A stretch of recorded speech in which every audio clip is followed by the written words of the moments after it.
The Giver by Lois Lowry. Chapter 15. Jonas entered the annex room and realized immediately that it was a day when he would be sent away. Nice. The Giver was rigid in his chair, his face in his hands.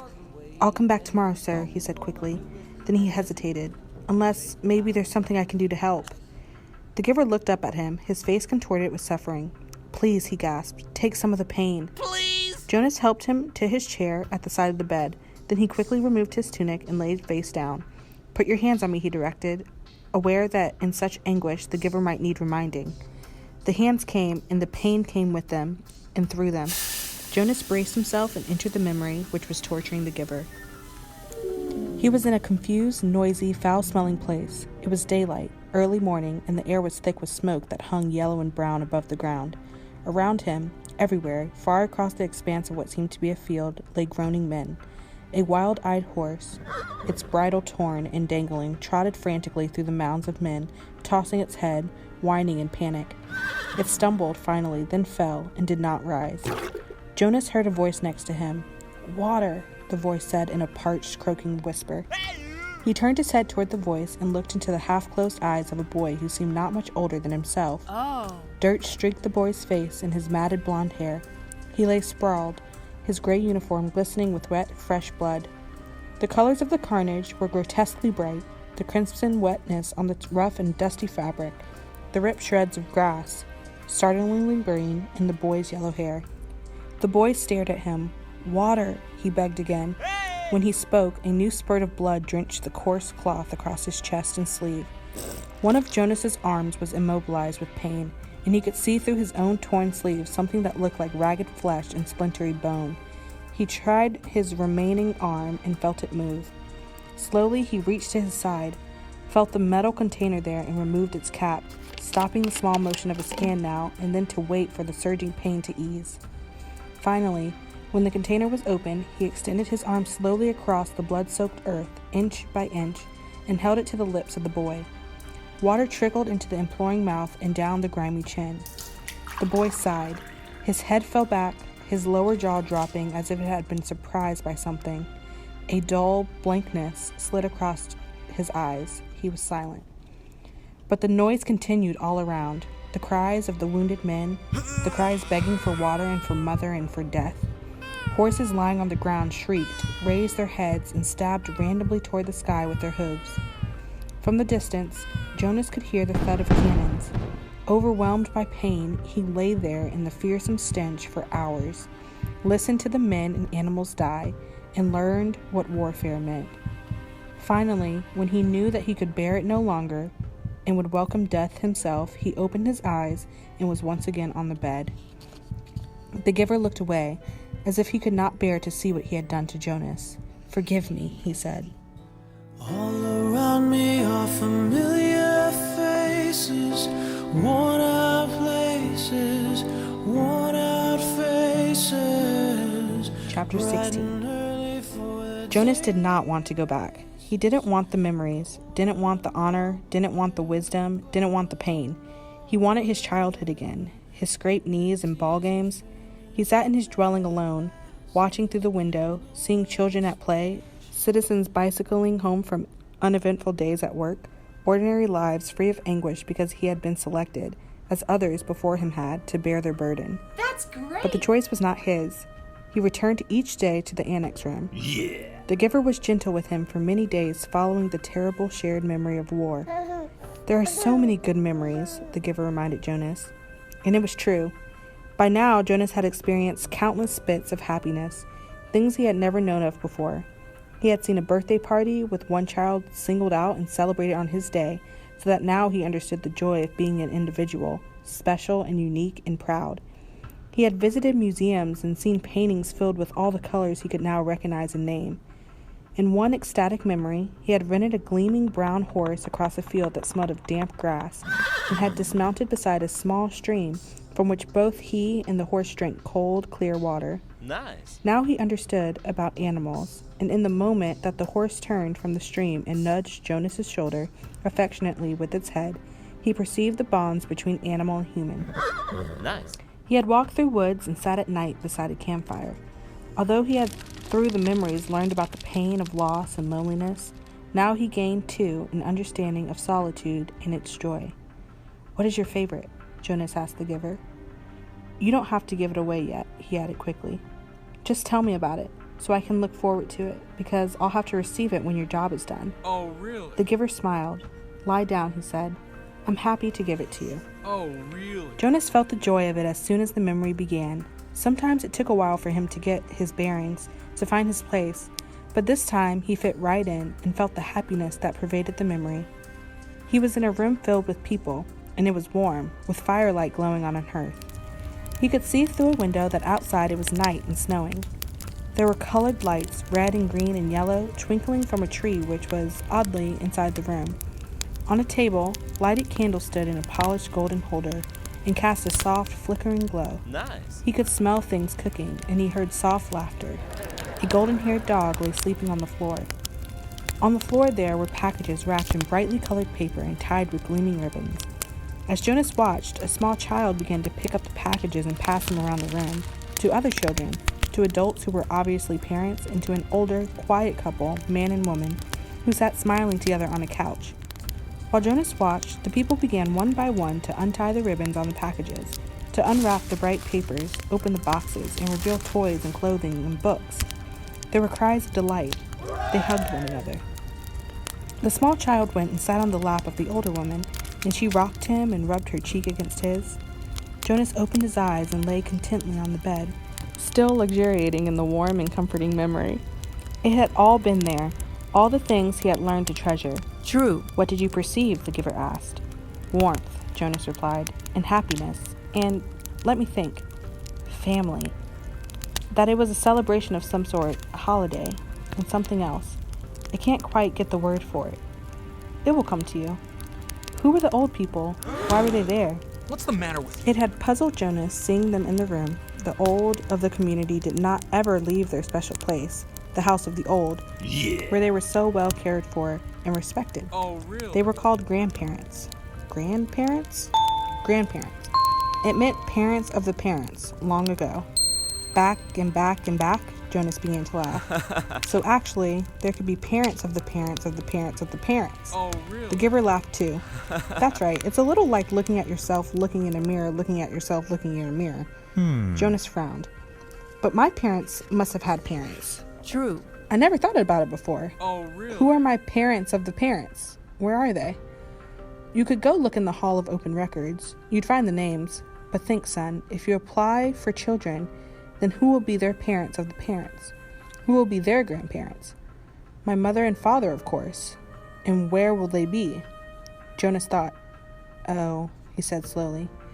"When I finish my training and become a full adult, I'll be given my own dwelling. And then when Lily does, a few years later, she'll get her own dwelling, and maybe a spouse and children if she applies for them. And then mother and father, that's right. As long as they're still working and contributing to the community, they'll go and live with the other childless adults, and they won't be part of my life anymore. Oh. And after that, when the time comes, they'll go to the house of the old," Jonas went on. He was thinking aloud. "And they'll be well cared for and respected, and when they're released, there will be a celebration." Nice. "Which you won't attend," the giver pointed out. "No, of course not, because I won't even know about it. Oh, By then really? I'll be so busy with my own life, and Lily will too. So our children, if we have them, won't know who their parents of parents are either." Bingo! "It seems to work pretty well that way, doesn't it? The way we do it in our community?" Jonas asked. "I just didn't realize there was any other way until I received that memory." "It works," the giver agreed. Jonas hesitated. "I certainly liked the memory, though. I can see why it's your favorite. I couldn't quite get the word for the whole feeling of it, the feeling that was so strong in the room." Yeah. "Love," the giver told him. Jonas repeated it. Love. It was a word and concept new to him. They were both silent for a minute. Then Jonas said, "Giver?" "Yes?" "I feel very foolish saying this. Very, very foolish." "No need. Nothing is foolish here. Trust the memories and how they make you feel."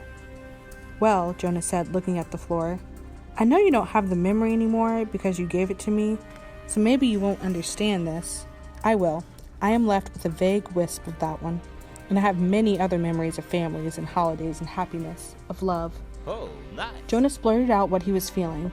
I was thinking that, well, I can see that it wasn't a very practical way to live with the old right there in the same place, where maybe they wouldn't be well taken care of the way they are now, and that we have a better arranged way of doing things. But anyway, I was feeling, actually, that it was kind of nice then, and that I wish we could be that way, and that you could be my grandparent. The family and the memory seemed a little more, he faltered, not able to find the word he wanted. A little more complete, the giver suggested. Jonas nodded. I liked the feeling of love, he confessed. He glanced nervously at the speaker on the wall, reassuring himself that no one was listening. I wish we still had that, he whispered. Of course, he added quickly. I do understand that it wouldn't work very well and that it's much better to be organized the way we are now. True. I can see that it was a dangerous way to live. Okay. What do you mean? Jonas hesitated. He wasn't certain, really, what he had meant. He could feel that there was risk involved, though he wasn't sure how. Well, he said finally, grasping for an explanation. They had fire right there in that room. There was a fire burning in the fireplace, and there were candles on a table. I can certainly see why those things were outlawed. Still, he said slowly, almost to himself, I did like the light they made, and the warmth. Father?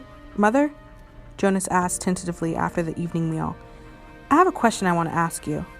What is it, Jonas? His father asked.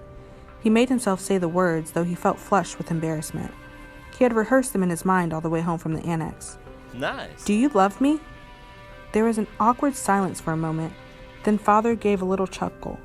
Jonas, you of all people. Precision of the language, please. Oh, man. What do you mean? Jonas asked. Amusement was not at all what he had anticipated. Your father means that you use a very generalized word, so meaningless that it's become almost obsolete, his mother explained carefully. Yeah. Jonas stared at them. Meaningless? Ow! He had never before felt anything as meaningful as the memory. And of course our community can't function smoothly if people don't use precise language. You could ask, do you enjoy me? The answer is yes, his mother said. Yes. Or, his father suggested, do you take pride in my accomplishments? And the answer is wholeheartedly yes. Yes.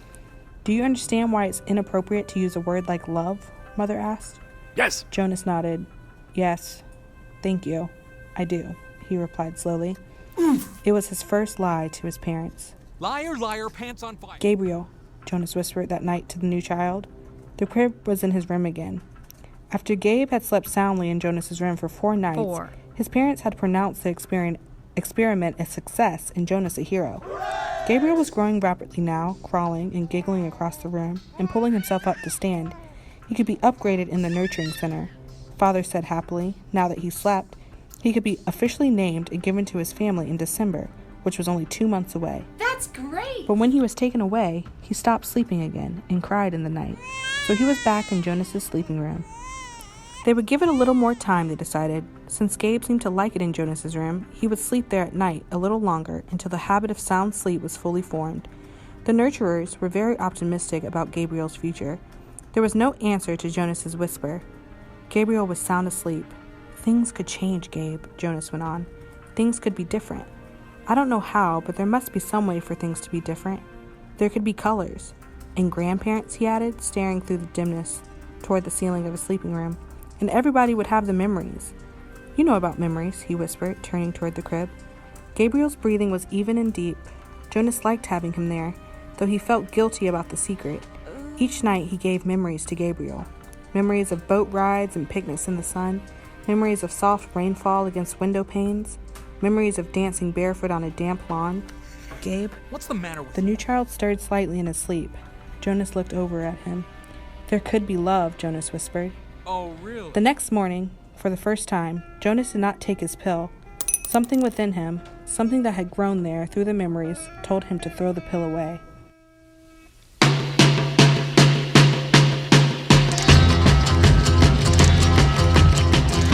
see a red door and I want it painted black.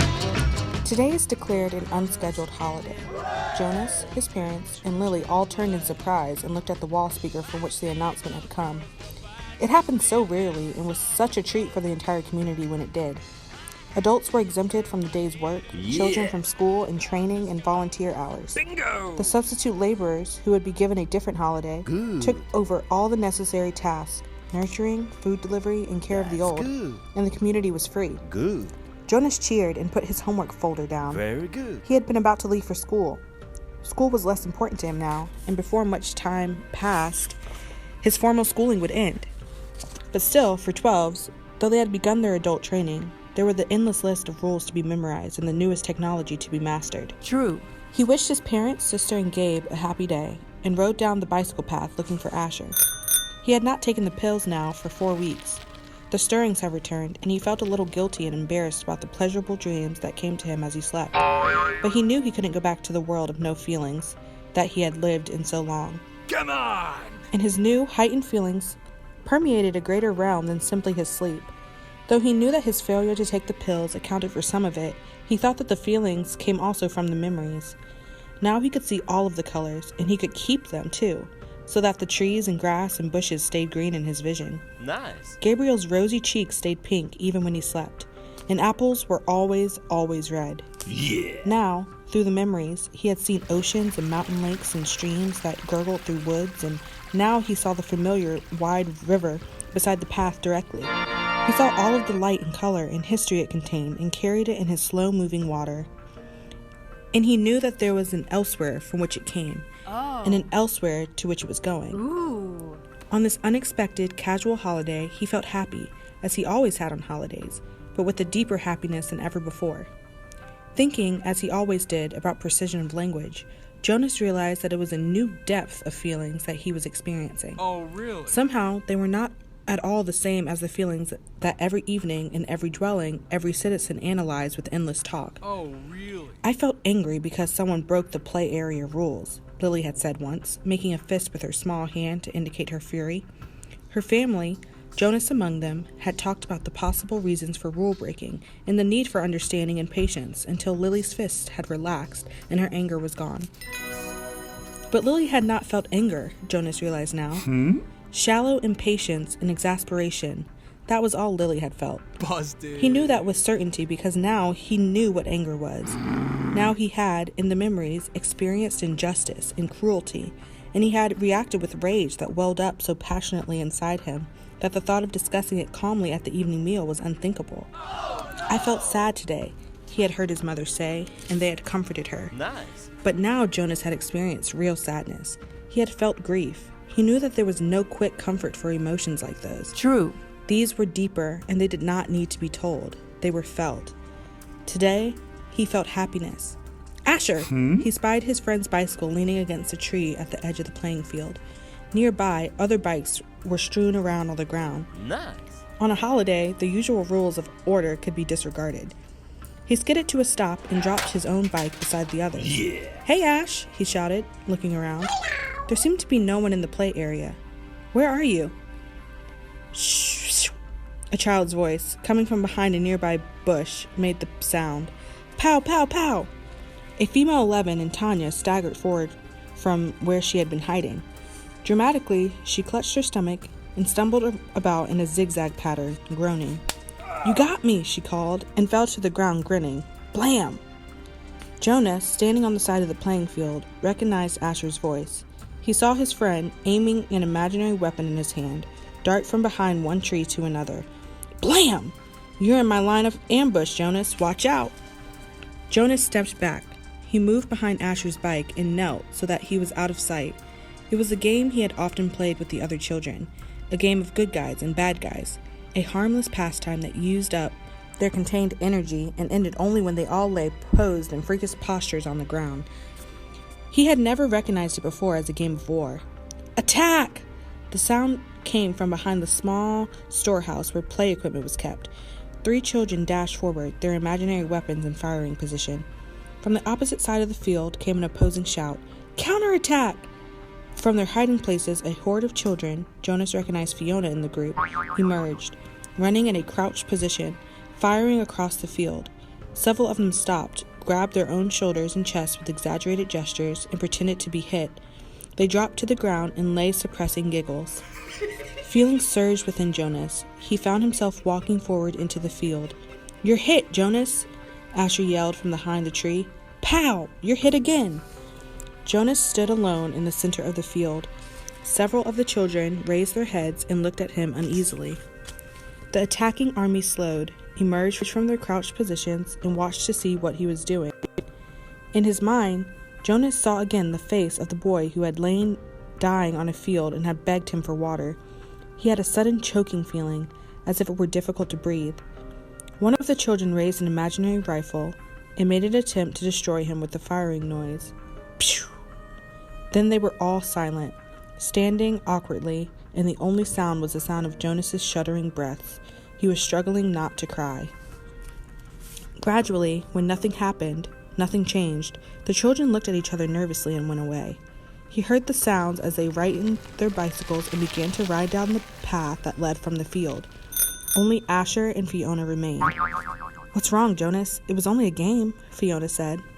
"You ruined it," Asher said in an irritated voice. "Don't play it anymore," Jonas pleaded. "I'm the one who's training for assistant recreation director," Asher pointed out angrily.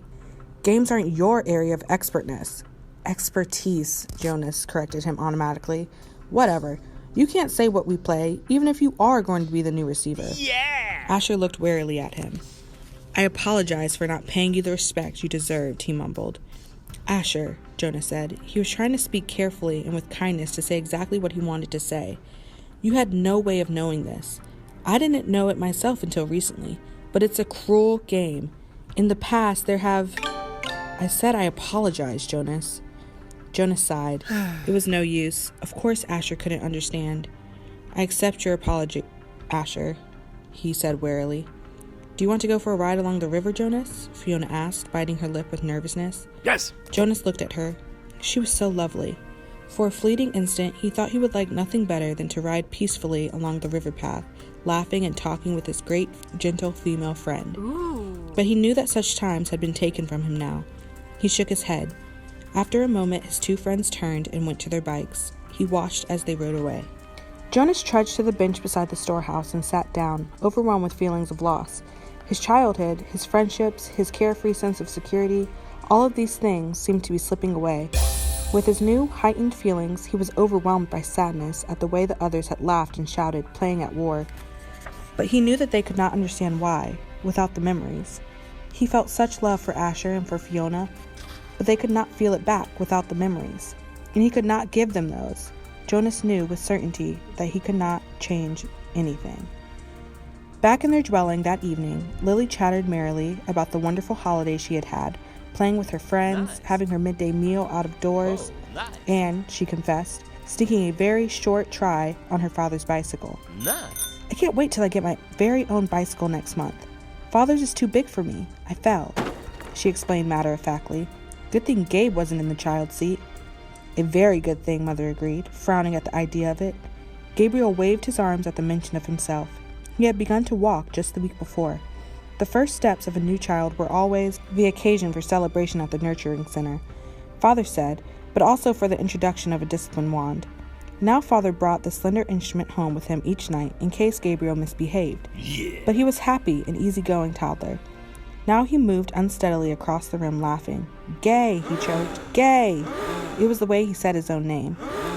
Jonas brightened. It had been a depressing day for him after such a bright start, but he set his glum thoughts aside. He thought about starting to teach Lily to ride so that she could speed off proudly after her ceremony of 9, which would be coming soon.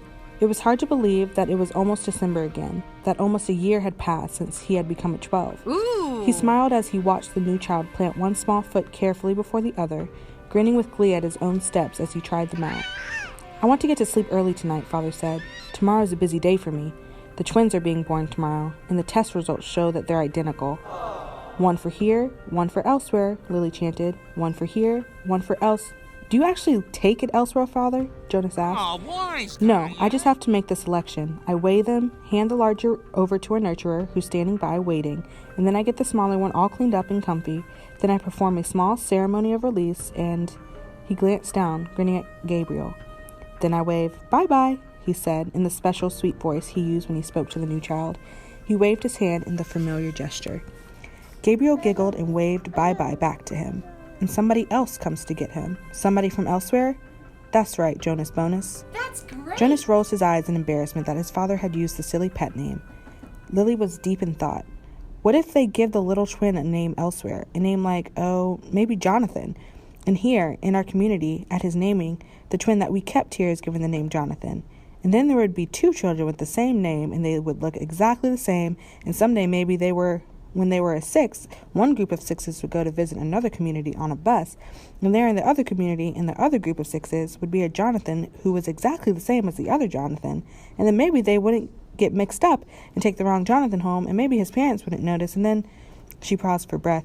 Lily, Mother said, I have a wonderful idea.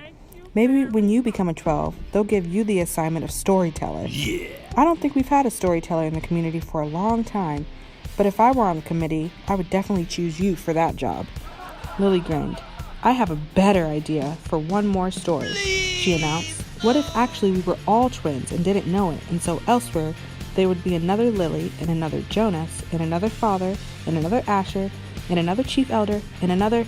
Father groaned. Lily, he said, it's bedtime. You'll soon be hearing the chime, close to midnight. If I could turn back the time